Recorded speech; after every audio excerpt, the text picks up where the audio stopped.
आज की इस वीडियो में हम आपको एक जालिम बादशाह का बहुत ही इबरतनाक वाकया सुनाएंगे कि किस तरह एक जालिम बादशाह का दिल एक मजलूम बेवा औरत की बेटी पर आ जाता है और फिर बादशाह ने उस बेवा औरत की बेटी के साथ जो जुल्म और ज्यादती की उसे सुनकर आप लोग भी हैरान हो जाएंगे। इसके बाद उस जालिम बादशाह का क्या अंजाम हुआ और उसके साथ क्या हुआ, ये सब आप आज की इस वीडियो में जानेंगे। तो आप इस वीडियो को मुकम्मल देखते रहिए, साथ ही इस वीडियो को लाइक कर दें और यूट्यूब चैनल शहानी नॉलेज को सब्सक्राइब कर लें। तो चलिए शुरू करते हैं वीडियो। वह ज़माने पहले की बात है, किसी मुल्क में एक बादशाह हुकूमत करता था जिसका नाम था शहरयार बादशाह। शहरयार बहुत ही मगरूर और जालिम था। वह अपनी सल्तनत का सबसे ताकतवर बादशाह समझा जाता था।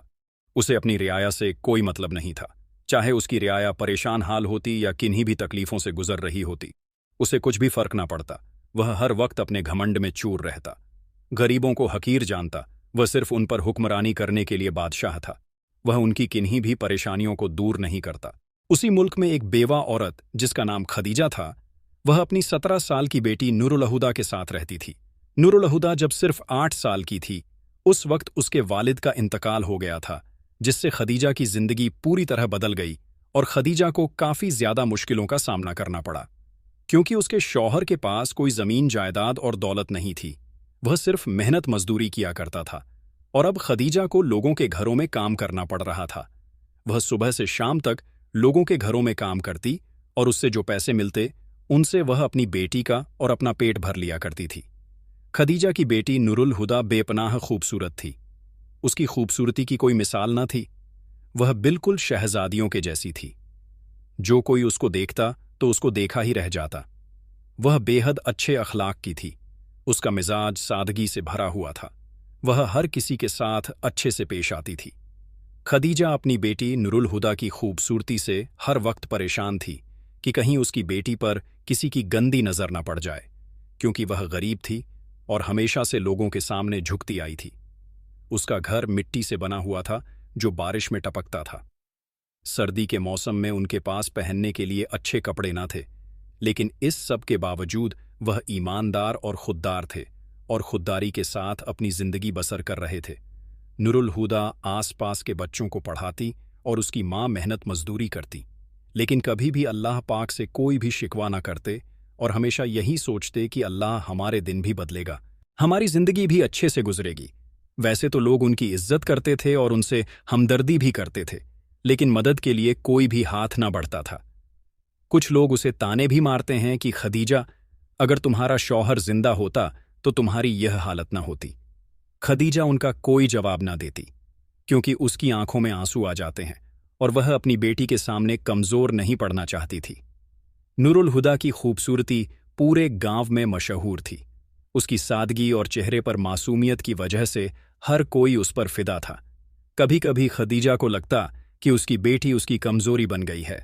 वह अपनी बेटी को हमेशा पर्दा करना सिखाती ताकि वह लोगों की बुरी नज़र से बची रहे।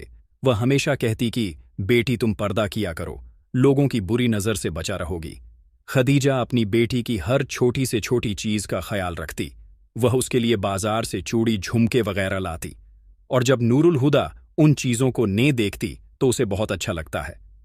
वह इसे पहनती और खुश होती, जिससे उसकी माँ को बहुत सुकून मिलता है कि उसकी बेटी खुश है।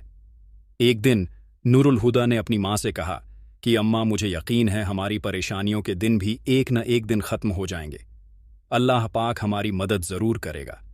खदीजा अपनी बेटी को गले से लगा लेती है और उसकी बातों पर मुस्कुराती है। खदीजा को हर वक्त डर लगा रहता कि कहीं बादशाह की नज़र मेरी बेटी पर न पड़ जाए या उस तक मेरी बेटी की खूबसूरती के चर्चे न पहुंच जाए, क्योंकि खदीजा ने सुना था कि बादशाह की नज़र हर वक्त खूबसूरत लड़कियों पर रहती है। बादशाह हर वक्त खूबसूरत लड़कियों की तलाश में रहा करता है। यह सब बातें सोचकर खदीजा का दिल कम जाता और वह अल्लाह पाक से दुआ करती कि अल्लाह रब्बुल इज़्ज़त, मेरी बेटी को हर बुरी नज़र से महफूज रखना, हमारी इज्जत को बचाना। हमारी इज्जत तेरे हाथ है। एक दिन का जिक्र है, बादशाह अपने वजीर के साथ गांव का दौरा करने के लिए आया। इस बात की खबर जब खदीजा को मिली तो वह बहुत ज्यादा डर गई कि कहीं उसकी बेटी पर बादशाह की नजर न पड़ जाए और उस पर कोई आफत न जाए। उसने अपनी बेटी नूरुल-हुदा को बहुत समझाया कि बेटी इन दिनों घर से बाहर मत जाना, क्योंकि एक खबर गर्दिश कर रही है कि बादशाह अपने वजीर के साथ दौरे पर निकले हैं। अगर तुम्हें कुछ भी चाहिए तो तुम मुझे बता देना, मैं खुद ही तुम्हारे पास लेकर आऊंगी। नुरुल हुदा ने अपनी मां की बात मान ली, लेकिन इसके बाद भी खदीजा का दिल बेचैन था।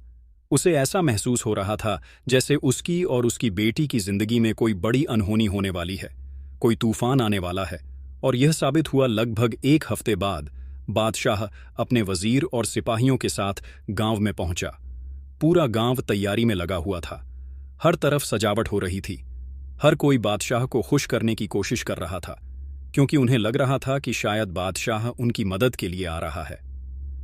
बादशाह के पहुंचते ही सब लोगों ने उसे सलाम किया और उससे उम्मीद लगाई कि अब हमारे लिए राहत ही राहत होगी, हमें सुकून मिल जाएगा, बादशाह हमारी परेशानियों को दूर कर देगा। लेकिन बादशाह का असल मकसद तो कुछ और ही था। वह तो गांव की उन चीजों पर नजर कर रहा था जिन्हें वह अपनी ताकत और हैसियत के बल से हासिल कर सके। बादशाह अपने दस्ते के साथ गांव में पहुंचा और गांव के हर हिस्से से होकर गुजरने लगा। उसने सब लोगों के घरों को देखा, जमीनों का जायजा लिया, लोगों से बात की, लेकिन इसी बीच उसकी नजर नुरुल हुदा पर पड़ गई, जो अपने घर के आंगन में कपड़े सुखा रही थी। नुरुल हुदा की खूबसूरती देखकर बादशाह उस पर फिदा हो गया। उसको देखकर उस मगरूर बादशाह के दिल में उसे हासिल करने का जज्बा पैदा हो गया। उसने उसी वक्त अपने वजीर से पूछा कि यह लड़की कौन है। वजीर ने जवाब दिया कि बादशाह सलामत, यह एक गरीब बेवा औरत की बेटी है और इसका नाम नुरुल हुदा है। इसका कोई भी सहारा नहीं है। बाप इसका बरसों पहले इंतकाल कर चुका है। बादशाह ने यह सुनकर ठंडी आह भरी और मुस्कुराकर कहा, इस लड़की को मेरे पास लेकर आओ, मैं उससे बात करना चाहता हूं। बादशाह के सिपाही जब खदीजा के घर पहुंचे तो वह और नुरुल हुदा दोनों ही डर गए। सिपाहियों ने जब दरवाजा खटखटाया और सख्त लहजे में कहा कि बादशाह सलामत ने तुझे बुलाया है, अभी और इसी वक्त चलो। यह सुनकर खदीजा कांप कर रह गई। कंपकपाती आवाज में कहने लगी कि हम तो गरीब लोग हैं, हमसे बादशाह सलामत को क्या काम हो सकता है। सिपाही गुस्से और रौबदार आवाज में बोला कि मुझसे सवाल मत करो, बादशाह का हुक्म है तो इसी वक्त चलो। नुरुल हुदा अपनी मां का हाथ पकड़कर अपने दिल पर हाथ रखने लगी और कहने लगी कि अम्मा, मुझे बहुत ज्यादा डर लग रहा है। खदीजा ने अपनी बेटी को गले से लगाया और कहा, बेटी, अल्लाह पर भरोसा रखो, वह हमें हर मुसीबत से बचाएगा। जबकि खदीजा खुद भी डर रही थी, क्योंकि अब उसके ऊपर कौन सी नई आफत आने वाली है। क्योंकि वह बादशाह की फितरत के बारे में तो जान ही चुकी थी, लेकिन वह अपनी बेटी के सामने कमजोर नहीं पड़ना चाहती थी। सिपाही खदीजा और नुरुल हुदा को अपने साथ ले गए। जब बादशाह का दरबार में उन दोनों को लाया गया तो वहां का माहौल बहुत ही आला था। बादशाह उन दोनों की तरफ मुतावज्जो हुआ और उसने नुरुल हुदा को गौर से देखकर कहा, तुम वाकई बहुत खूबसूरत हो। तुम्हारी खूबसूरती बेमिसाल है। तुम जैसी खूबसूरती झोपड़ी में रहने के काबिल नहीं। तुम्हें तो किसी बड़े महल में होना चाहिए। आज के बाद तुम मेरे महल में रहोगी। नुरुल हुदा ने डरते हुए कहा, नहीं जहांपनाह, मैं इस महल में नहीं रह सकती। मैं अपनी मां के साथ उस टूटी फूटी झोपड़ी में ही बहुत खुश हूं। आपकी करम नवाजी का बहुत बहुत शुक्रिया। बादशाह को यह सुनकर बहुत गुस्सा आया और वह गुस्से में आग बबूला हो गया। उसने अपने सिपाहियों को इशारा किया और कहा कि इन दोनों को मेरे महल में लेकर जाओ, और अब यह मेरी जिम्मेदारी है। यह यहां से कहीं भी नहीं जा सकती।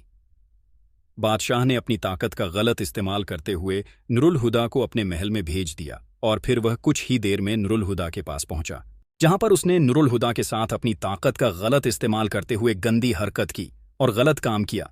उसकी इज्जत को तार तार कर दिया। खदीजा बस बेबस होकर देखते रही।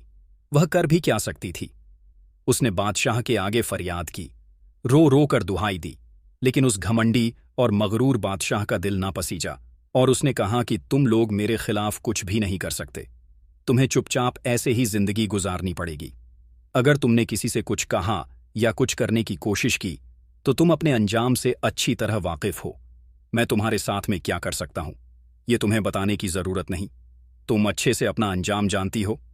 उस रात खदीजा अपनी बेटी को गले लगाकर घंटे रोती रही। नुरुल हुदा की आंखों में खौफ और बेबसी थी। खदीजा ने बेटी से कहा, बेटा, मुझे माफ कर दो, मैं तुम्हारी हिफाजत ना कर पाई। नुरुल हुदा ने कहा कि अम्मा, यह सब सिर्फ हमारे साथ इसलिए हुआ है कि हम गरीब हैं। अगर हम भी अमीर होते या मैं शहजादी होती तो क्या हमारे साथ ऐसा होता नहीं? कोई हमारी तरफ गलत नजर उठाकर भी ना देखता। धीरे धीरे बात का पूरे गांव में फैल गई। लोग खदीजा के पास हमदर्दी जताने आए, उसे तसल्ली देने आए। लेकिन ये बात सिर्फ यही तक रही, क्योंकि कोई भी उस जालिम बादशाह के खिलाफ कुछ बोलने की हिम्मत ना करता था। कुछ लोग खदीजा को ताने मारते और कहते कि अपनी बेटी को पर्दे में रखना चाहिए था। अगर खूबसूरत थी तो जब पर्दे में ना रखेगी तो ऐसी बातें तो होगी ही। अब तुम्हें चुप रहना चाहिए, वरना बादशाह तुम्हारा अंजाम बहुत ही बुरा करेगा, तुम्हारा हश्र बहुत ही बुरा होगा। उन लोगों की बातें सुनकर खदीजा और नुरुल हुदा का दिल टूट गया और वह सोचने लगी कि क्या गरीब होना जुर्म है, क्या गरीब होना खता है।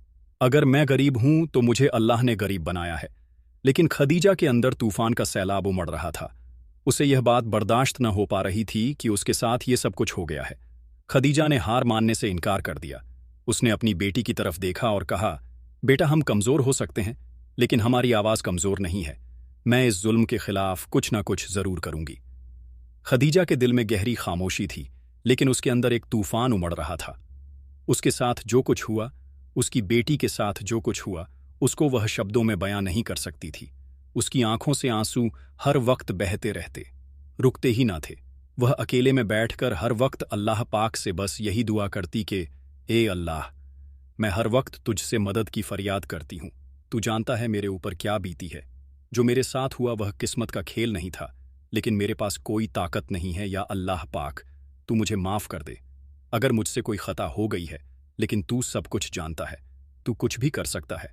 मुझे और मेरी बेटी को इंसाफ दे और इस बादशाह के जुल्म का खात्मा कर दे, ताकि कोई और बेटी इस जैसे दरिंदे बादशाह का शिकार न बन सके।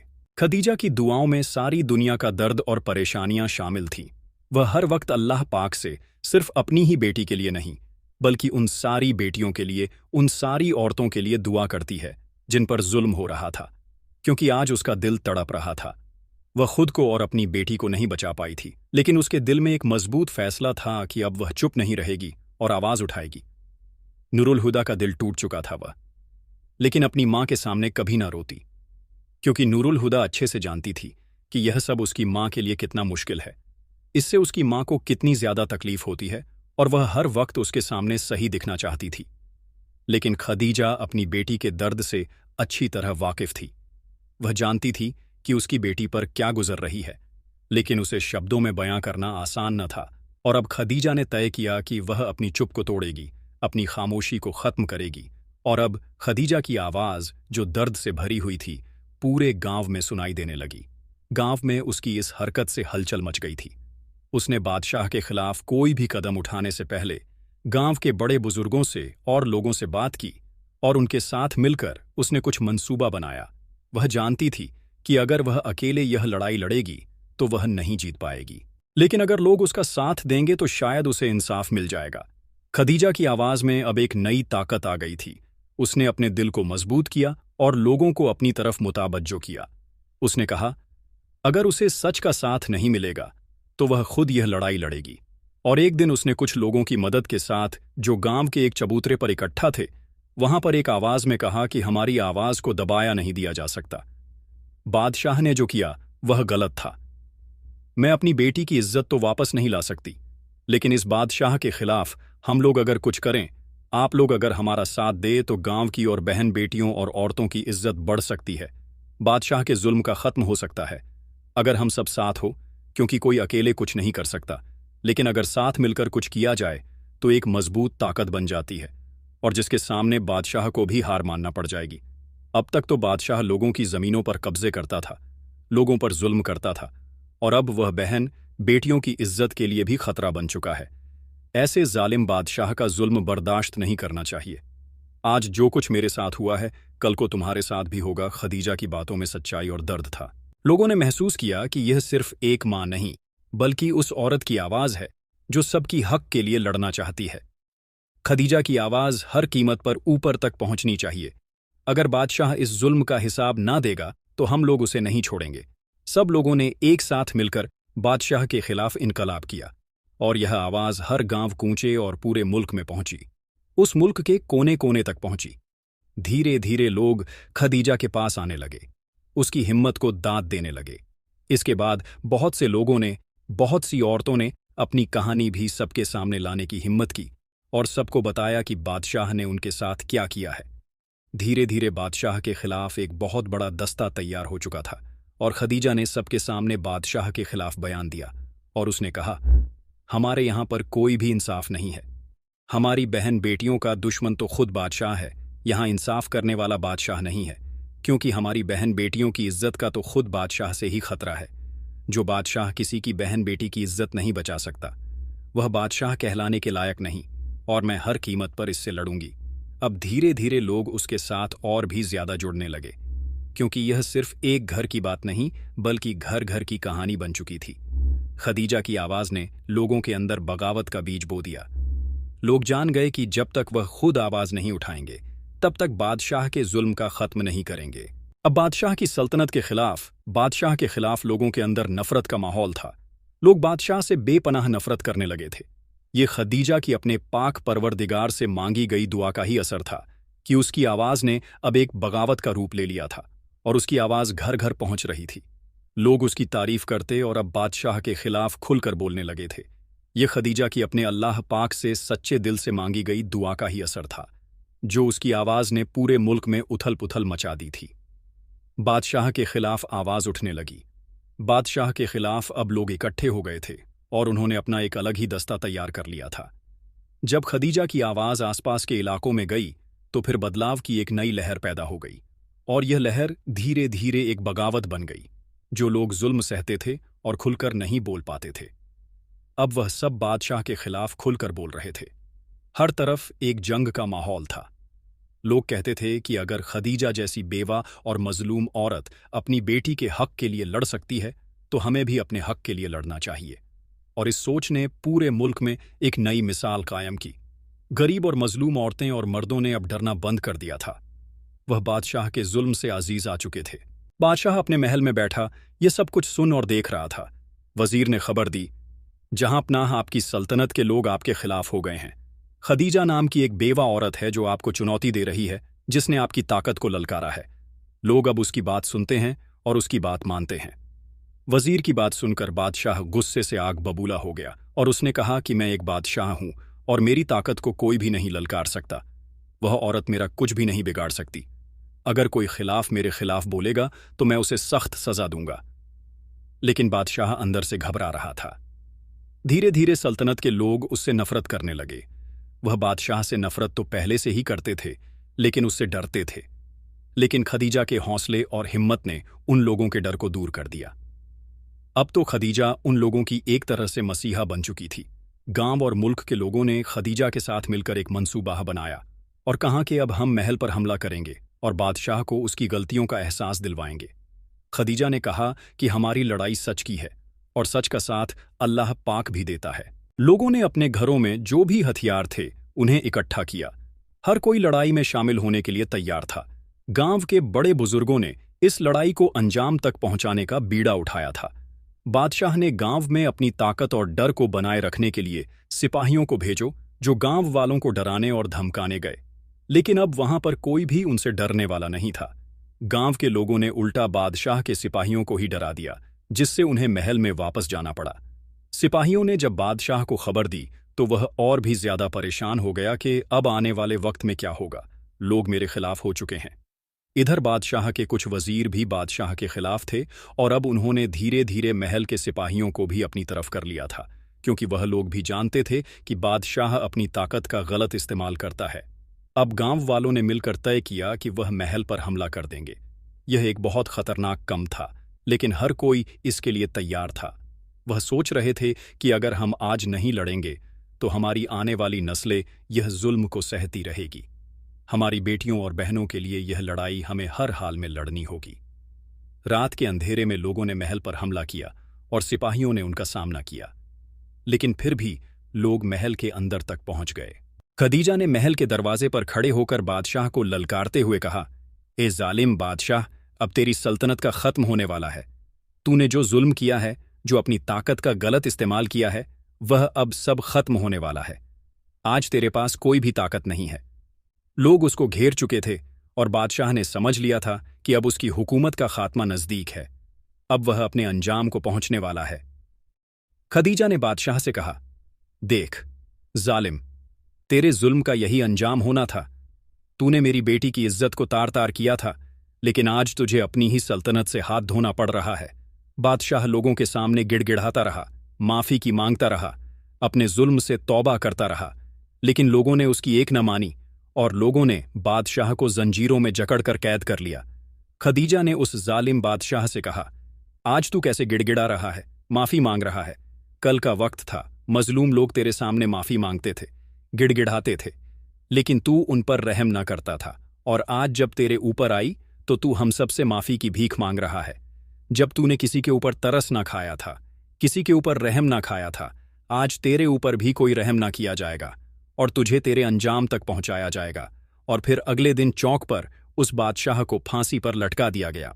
इस तरह इस जालिम बादशाह का खात्मा हुआ। खदीजा ने अपनी बेटी को इंसाफ दिला दिया था और अब उस मुल्क में एक नई शुरुआत हो चुकी थी।